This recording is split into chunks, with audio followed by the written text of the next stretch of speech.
60% dos evangélicos têm transtornos mentais. Chega até 70%. É o que diz psicanalistas, pessoas que estudam a mente. É, na verdade, impossível para alguém que passa 20 anos ouvindo o pastor dizendo uma coisa e lendo na Bíblia diferente. Tem de dar parafuso na cabeça. Não tem como. E aí, um outro fator é que durante esse tempo, dá tempo do crápula trabalhar bastante, pondo medo do inferno, pondo medo do lago de fogo, medo do diabo, medo dos demônios, medo da perdição. E por medo, essas pessoas ficam escravizadas. E a mente, o cérebro, que é tão poderoso, agora amarrado com correntes religiosas, com traumas, com medos, com psicoses, não tem como a saúde mental continuar intacta. As pessoas são destruídas na mente. E eu fiz parte desse mundo, eu sei que é real. Não tem outra explicação. Viram loucos. Olá, sou o pastor Frank Lima. Você é bem-vindo ao canal Abrindo a Mente. Você que ainda não é inscrito no canal, aproveita, faça agora. Temos muito conteúdo por aqui. E você já pode ir dando like nesse vídeo para que o algoritmo distribua com mais pessoas. Eu creio que é muito importante, vai edificar bastante pessoas, vai abrir as mentes de pessoas, quebrar algumas correntes e tornar essas pessoas felizes. Meus queridos, o processo que ocorre na igreja evangélica é a lavagem cerebral. Esse experimento foi usado em prisioneiros na Rússia. Lá tinha padres, tinha políticos, tinha pastores. Segundo Richard Wurmbrand, que esteve 14 anos preso e torturado na Rússia. Ele disse que a repetição de vozes, de falas, leva a pessoa a aceitar o sistema deles. Aceitar o comunismo, por exemplo, aceitar diversos sistemas e perder a vontade de falar o que falava antes. Perdem a vontade de resistir a qualquer coisa e aceitam passivamente. É o que acontece com os crentes. Os crentes, eles obedecem não é ao Criador, eles obedecem a homens. E os homens, malignos homens, que se acostumaram com isso, descobriram, desde que começaram a ser líderes, que é o dinheiro que norteiam eles, e que eles têm de manter-se com luxo, com liderança sobre o povo. Então, eles usam as palavras-chave mentais para poder aprisionar esse povo. E para que esse povo aceite essa submissão, eles ficam piores do que os animais. Eles ficam loucos. E eles querem encontrar explicação e não tem. Então, eles querem buscar o poder de Deus e não sabem nem a qual poder estão servindo. E essa insanidade acontece pela lavagem cerebral. De doutrinas, de ensinos, de coisas que o líder fica asseverando que quem não fizer aquilo não é de Deus.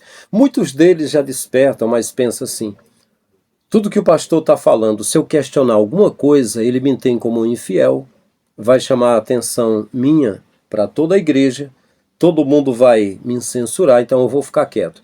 Aí dá parafuso na cabeça, fica doido, fica preso, não consegue viver.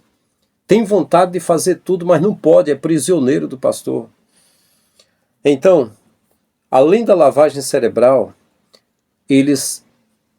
Imagina só, se um marqueteiro falar com você 2 minutos, você é levado a comprar o material dele. Agora imagina 20, 30 anos, um líder falando todos os dias para você mesmo.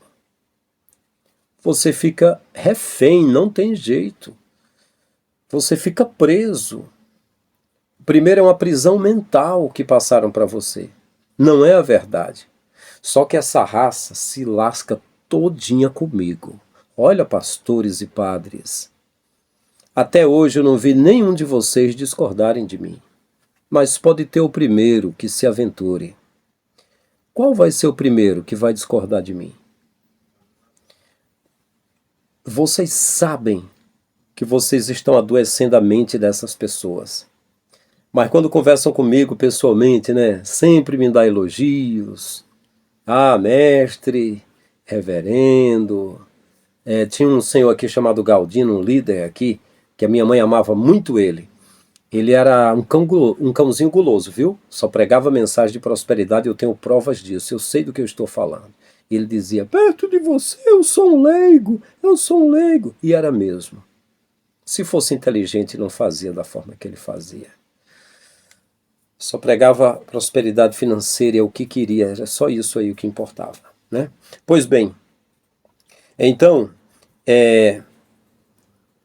as pessoas das igrejas acreditam no ator, ou aliás, o pastor. E qual é a diferença?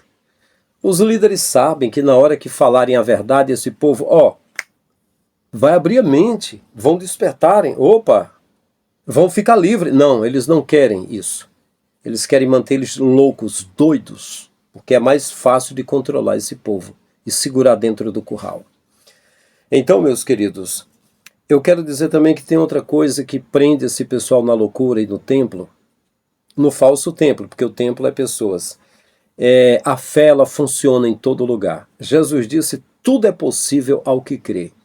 E eu era novo convertido, eu queria ajudar Jesus. Eu queria assim, Jesus, eu queria encontrar o Senhor falando, tudo é possível ao que crê em mim. Porque crê em qualquer coisa, as pessoas acreditam. Só que a verdade é essa mesmo. O Criador já nos fez.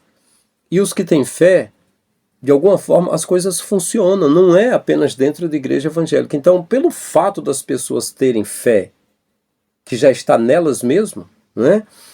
Então, nas igrejas e nos lugares acontecem milagres. Os pastores atribuem que é uma autenticação da padroíce deles, que eles agora são canônicos, que eles agora estão autenticados perante Deus e o povo. Na igreja dele ocorreu milagres.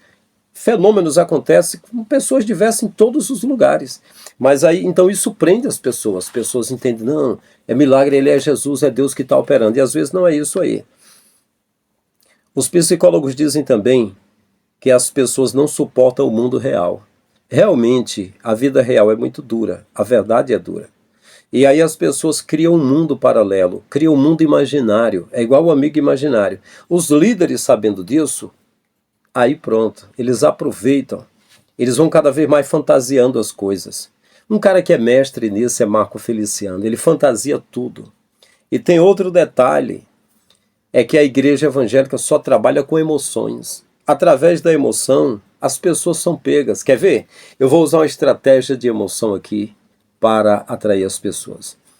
Meu amigo, quando teu pai ficou com a tua mãe, a semente do teu pai entrou no canal fértil da tua mãe e você foi a célula que correu na frente das outras. Você é campeão antes do nascimento. Pô, você foi fecundado, foi o óvulo fecundado. E aí, a sua mãe foi usada pelo Criador para os nutrientes do corpo dela passar para você, a cor dos olhos, a cor do cabelo. E então aí Deus soprou. Daí, meu campeão, você é campeão. É mais do que vencedor. Então, quando tu chegaste a este mundo, Deus certamente olhou lá de cima e disse, está nascendo o meu campeão. Meu querido, você é filho do Altíssimo, aquele que é onipotente, onisciente, onipresente, presciente, soberano, necessário, todo-poderoso. Tudo você pode, disse Paulo, tudo posso naquele que me fortalece. Não deixe ninguém botar o dedo no teu nariz. Ninguém é maior do que você. Você compara as pessoas iguais, só que você tem uma diferença. Tu és o filho do leão da tribo de Judá, tu és o leãozinho. Tu tem garras, tu é poderoso. Outra coisa mais, Isaías comparou o crente com a águia. Você é águia, você não é pardal, não é galinha, que olha dos lados. A águia olha de cima para baixo. Deus te deu visão, o mundo é teu. Deus sopra sobre ti. Recebe o sopro de Deus, o Espírito de Deus, hoje te leva nas asas da revelação. Hoje é o dia da vitória, hoje é o dia da mudança na tua vida. Assim diz o Senhor. Isso aqui que eu estou falando é mentira. Isso aqui tem fundamentos, né, de verdade e tudo, só que eles pegam isso numa ordem e lançam. Imagina o Marco Feliciano. Agora imagina você todo dia ouvindo palavras assim, não é? Aí as pessoas Esse homem é de Deus, ele falou palavras maravilhosas, né, para mim. E então aí, as pessoas não querem ir para o mundo real. Ou no mundo real não tem isso. Vai lá na igreja, todo mundo toca no teu ombro. Tu és o servo de Deus, ungido, vás, homem de Deus, ô varão abençoado. E você fica ouvindo o tempo todo essas coisas. E aí você, fora de lá, você começa a definhar. Lá é a droga que está na tua cabeça. Tudo é colorido, tudo é maravilhoso, aleluia! Está no lugar que de vez em quando um canto uma música te emociona. É tudo para as emoções. Não é? É tudo só para emoção, não é para razão. De vez em quando um está pregando toda noite, tem alguém pregando para tocar tuas emoções. É só exercitando as emoções. Mas o espírito não. Paulo até disse, o irmão Shaul falou, o vosso culto seja racional. E aí vive só de emoções, o que acontece? Fica doido da cabeça. As emoções traem a razão. Uma pessoa que vive só de emoção, ele enlouquece. Fica doido, as emoções vai à flor da pele e tem surtos psicóticos. Olha o que acontece.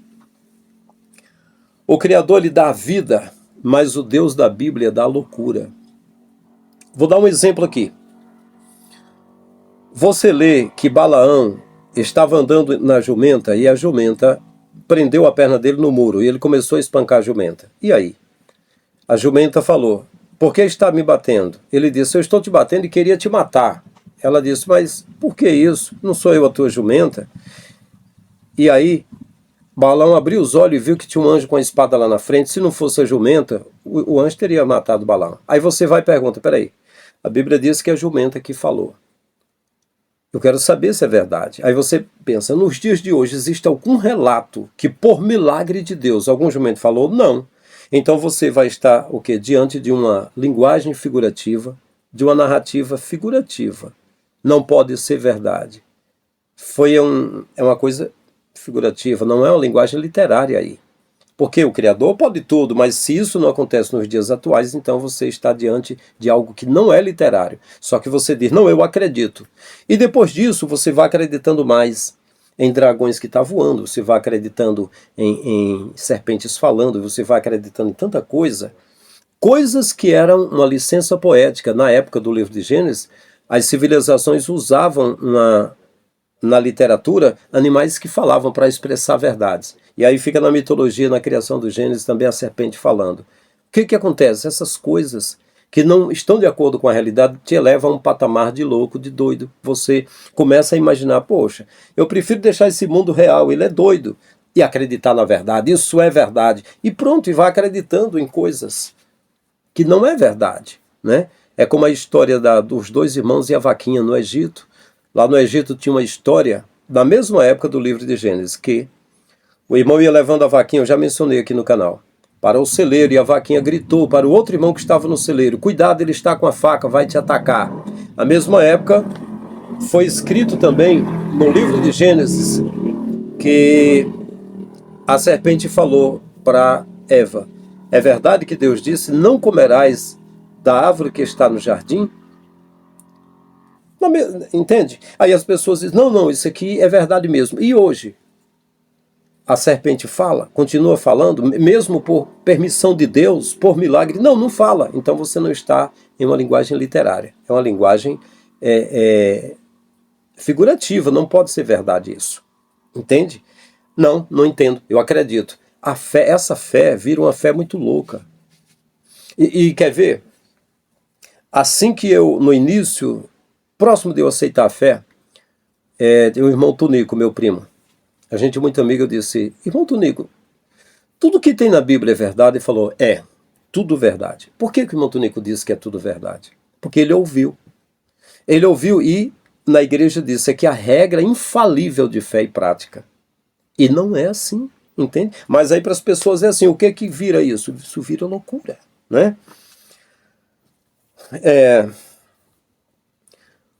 A religião deixa as pessoas drogadas. As pessoas veem imagem na cabeça o tempo todo e é a pior droga que existe, mais difícil de largar. Quando as pessoas se drogam, eu tinha um cunhado que faleceu, que ele disse que algumas vezes ele bêbado, ele teve muitas visões e ele provou algum tipo de droga, ele disse que via animais exóticos, entende? Mas eu duvido que nunca ele chegue aos pés da pastora Nadir, a bispa Nadir. Ali tem visão, viu? Ela vê céu e inferno o tempo todo, entende? E ela disse que no ato, o homem e a mulher, na intimidade, se a mulher soltar algum gemido, é pecado, entende? E que eles, que estão juntos, só podem ficar papai e mamãe. O que passa disso é do maligno. Só papai e mamãe. O que é isso? Pois é, meus queridos. A religião ela é pior do que droga. Porque as drogas é mais fácil de sair. A pessoa sofre pela abstinência, sofre bastante. Mas a religião, minha gente, eu saí do sistema, eu estava no sistema durante anos, vendo o sistema, já batendo no sistema. Eu saí do sistema em 2014. E depois de alguns anos, eu estava ouvindo uma música secular. E quando eu dormi, acordei, a música estava rodando na minha mente. Eu me assustei com aquilo. Eu tive um susto como se fosse uma perdição. Só porque a música ela não tinha rótulo evangélico. Olha que loucura. Entende? É uma loucura, né? Trabalhei muito para minha esposa também ela se livrar do veneno da religião. Ser racional, entende? Ser racional.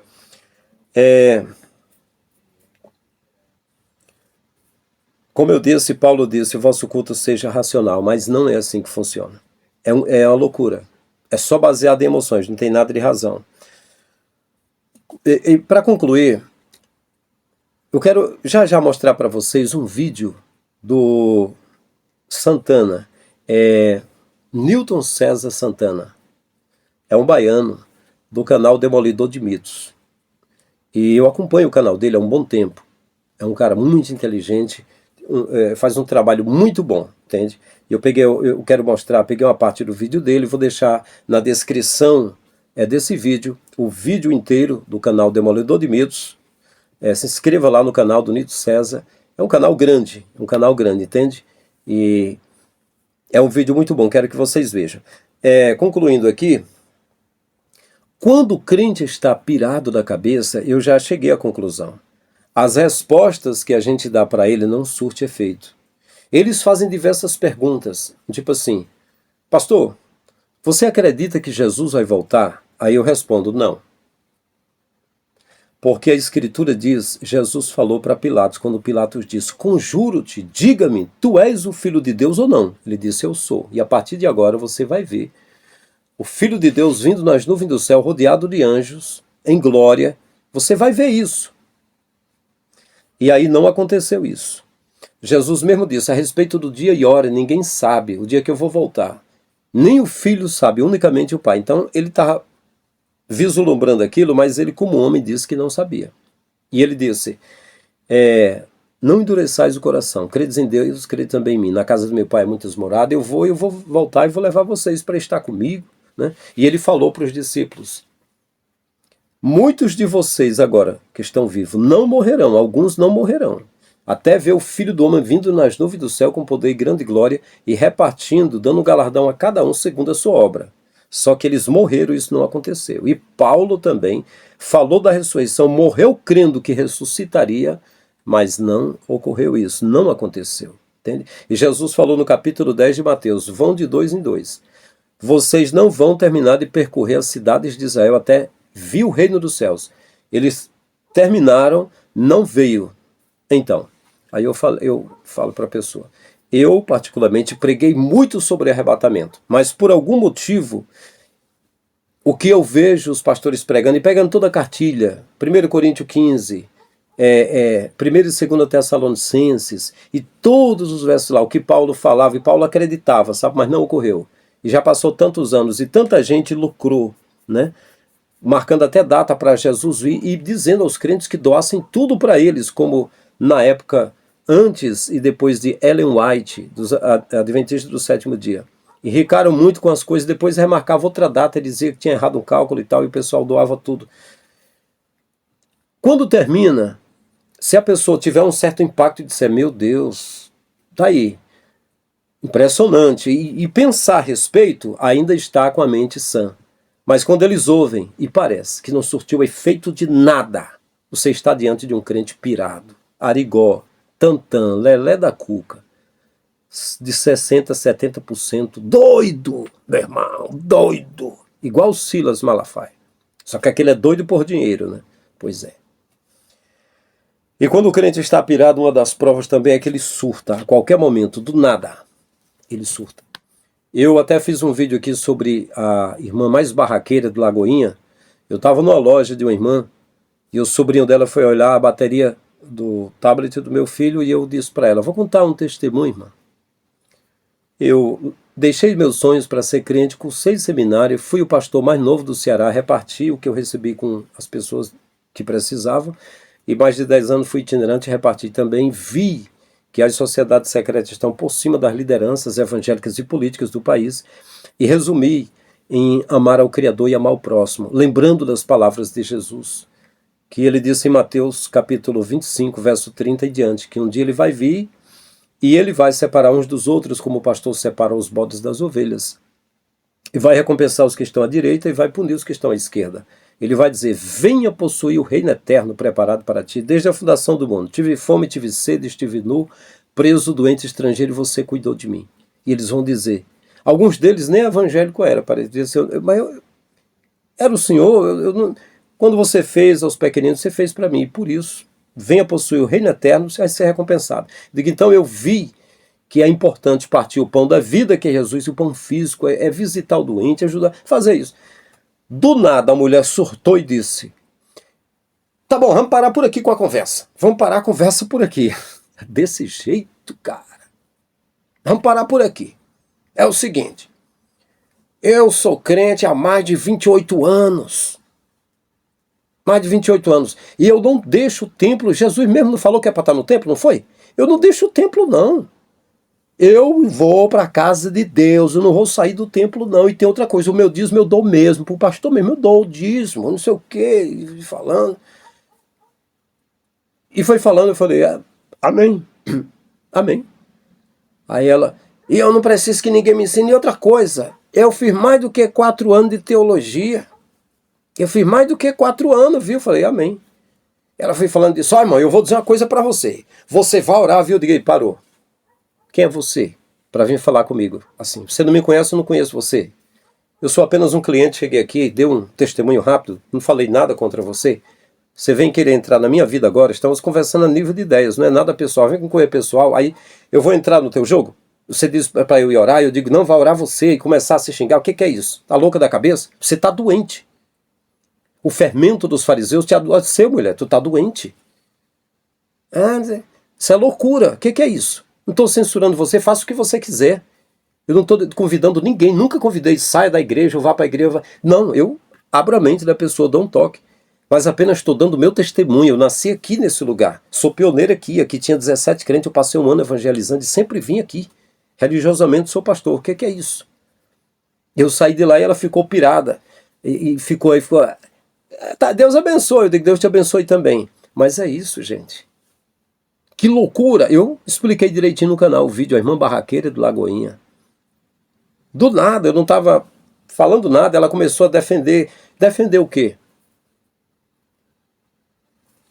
Simplesmente falando o quê? Do templo, que ela mora lá dentro do templo, a caverna de Platão, né? O lugar da iniquidade, o covil de salteadores. Defender o quê? O pastor, o líder, que não foi Jesus que pôs, mas o quê? Isso trabalharam na cabeça da pessoa e a pessoa se tornou esse Frankenstein da fé. Essa é a realidade. Então, meus queridos, os pastores também eles sofrem com depressão. É impossível passar tanto tempo mentindo, com a Bíblia na mão e falando diferente, motivado por dinheiro, porque é o trabalho deles, e não pirar da cabeça também, né? E 56% dos pastores sofrem de depressão, muitos tiram a própria vida, e essas pessoas têm um vazio muito grande. Para ser preenchido o vazio, eles usam drogas, usam bebidas, eles usam armas e uma boa parte deles se envolve com homossexualismo e, enfim, não sai do armário, mas se envolve. Tudo eles fazem, porque também são pirados da cabeça, são muito loucos. E eu digo mais, o povo mais louco que eu conheço é esses líderes religiosos aí. É Silas Malafaia, é o pastor da calcinha, você vê. O cara é tão doido, acho que o cara tem 60 anos por aí, eu não sei, o bispo lá. De ficar de peruca e calcinha, meu irmão, com 60 anos de idade. Eu sei que todo mundo pode errar, porque geralmente o crente diz, quem está de pé, vede que não caia. Não, eu digo o seguinte, cair é uma coisa, mas uma prática como aquela é de muito tempo ele praticava. Parece-me que o cara era funcionário, o cara trabalhava com direito. O cara conhece direito, era advogado, alguma coisa. O cara não era pouca coisa, não. E ficar daquele jeito, poxa. É loucura na cabeça desse povo. Então é isso, meus queridos. Veja esse vídeo. Até o próximo. Estamos juntos. Um grande abraço. É isso. Você é evangélico? Como está a sua saúde mental? A psicanalista Andrea Vermont, que é doutora em filosofia da mente e neurocientista, afirmou em podcast que 60% das pessoas que frequentam igrejas têm problemas de saúde mental. Segundo ela, não há mente que suporte 20 anos sob o peso do jugo religioso. Ainda disse que as pessoas não suportam o mundo real. Por isso, criam um mundo paralelo de fantasias. 60% das pessoas dentro das igrejas estão doentes. E elas estão doentes porque é muito difícil viver com a ideia de que você nunca é ideal. Você tem um Deus que nunca te aprova. E é isso que as religiões muitas vezes levam. Um Deus que está o tempo todo te julgando, te olhando. Esse Deus tem um decálogo. Em outras religiões esse Deus tem outras implicações. Esse Deus é cheio de mimimi, que é esse Deus que muitas vezes aparece aí nas manifestações religiosas. Isso 20 anos na cabeça de alguém adoece qualquer mente. Ninguém suporta isso. Eu não suporto o mundo real e eu crio o mundo da fantasia. No momento em que a religião se propõe, ou as pessoas usam a religião e se propõem a isso, aí é o adoecimento psíquico. Eu tive uma paciente que eu precisei sugerir. Ela já tinha sintomas psicóticos, já tinha crises psicóticas e eu precisei sugerir para ela e para a família. Eu gostaria que nos próximos 6 meses ela não frequentasse o ambiente religioso específico que ela frequentava, porque reforçava a psicose dela. Já o pastor Caio Fábio, que também é psicanalista, já sustentou algumas vezes que 70% das pessoas que estão em clínicas psiquiátricas são evangélicas. Um povo que fica 30, 40 anos sobre a mesma cabeça, a mesma dominação, a mesma opinião, a mesma repetição, entra num processo de condicionamento horroroso, como nenhum outro grupo do país consegue condicionar tanto os seus membros quanto as comunidades evangélicas. É uma lavagem cerebral que eu, que trabalho também do lado de cá como psicanalista e atendo gente no meu programa todo dia, além de falar e pregar, eu ouço as perguntas. Meu querido, a doença mental cristã evangélica é incomparável. 70% das pessoas que estão nas clínicas psiquiátricas são oriundas e egressas de igrejas evangélicas. É gente que pirou porque tinha vontade de dar a bunda. Aí o cara disse, se você der, o inferno. Aí o sujeito fica ali, Espírito Santo, eu estou pecando contra ti, Espírito Santo. Quem é que consegue passar a vida inteira dizendo que está pecando contra Deus sem enlouquecer? A vida inteira dizendo, eu estou no inferno, hoje eu estou no inferno. Eu preciso ficar pelo menos 3 meses sem comer minha namorada, para eu não ficar afastado da ceia do Senhor. Depois de alguns anos, não tem mente que suporte um negócio desse. A pressão dessa resistência a um Deus todo-poderoso e todo perverso e todo caprichoso e todo cheio de mimimis é insuportável.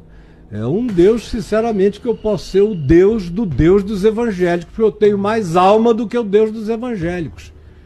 Eu tenho mais misericórdia do que o Deus dos evangélicos. Eu tenho mais trato e respeito humano do que o Deus dos evangélicos.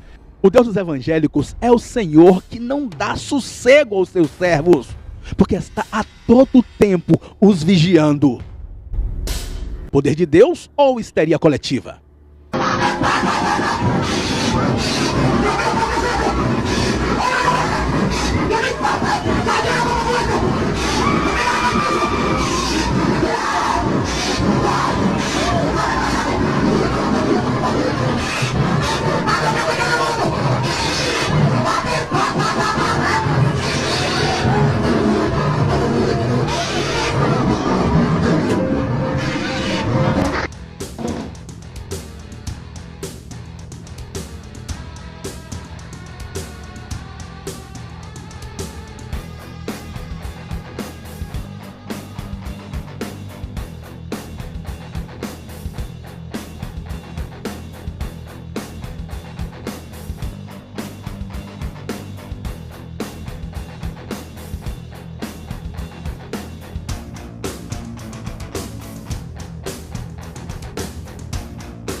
Olha, tanto guerreiro, Cebolinha!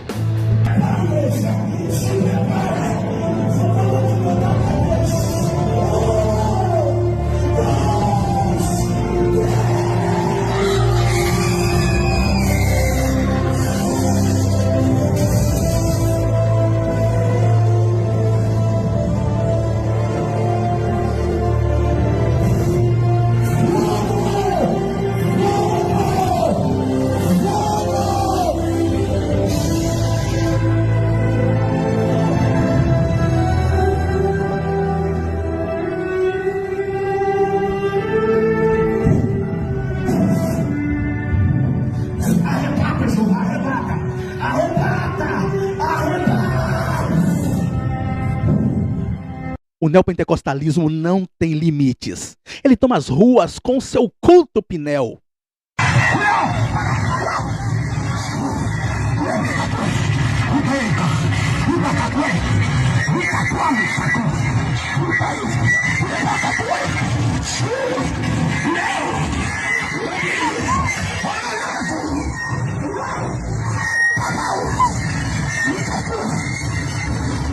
Con todos esos detalles se mueve la brujería, me dice el espíritu.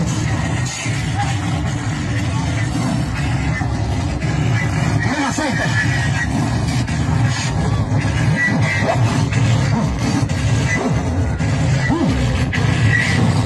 Siento unción, siento poder, siento autoridad, siento chocura, siento dolor. Abre la boca, hombre de guerra, abre la boca, tráigame las armas rápido, tráigame las armas rápido. Hay una gloria de parte de Padre. O que não podemos ignorar é que a maioria dos pastores sofrem de transtornos mentais, pois segundo pesquisa da World Vision International, que é uma organização estadunidense sem fins lucrativos, 56% dos pastores sofrem com depressão, 65% se sentem solitários e muitos buscam preencher o vazio com vícios.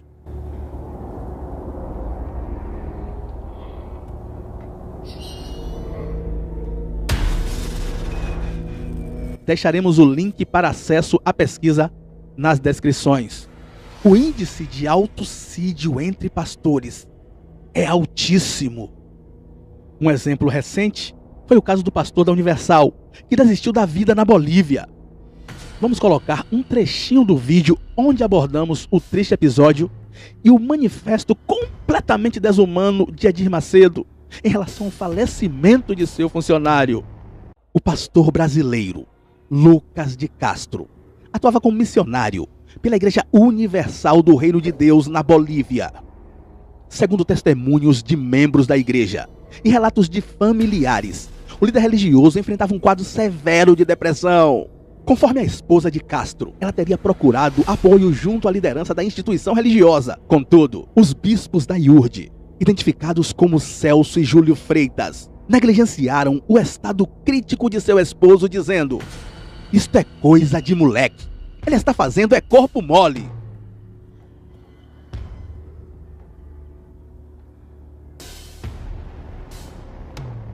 A mulher do líder religioso gravou vídeos nos quais Lucas mostrava sinais claros de transtorno mental.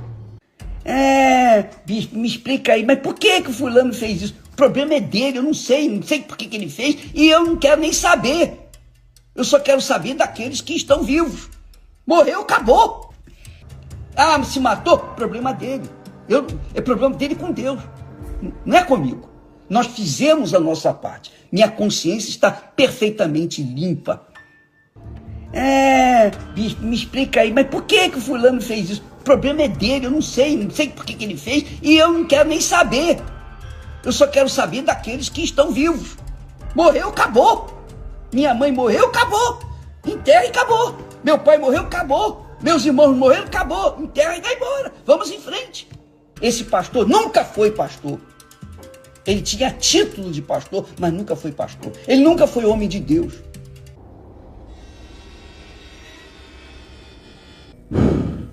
Não é mole não, viu? A pergunta é: como pessoas doentes podem ajudar outros doentes? Fanatismo e fundamentalismo religioso não combinam com saúde mental. Tá com algum distúrbio psíquico? Procure um especialista que não é nenhum pastor, nenhum padre, nem pai de santo, nem rabino, nem nenhum líder religioso. Você conhece alguém, familiar, amigo, colega ou até você mesmo, que manifestou algum tipo de transtorno mental? O toque religioso é muito comum, estude sobre toque religioso. Por causa dessas igrejas loucas,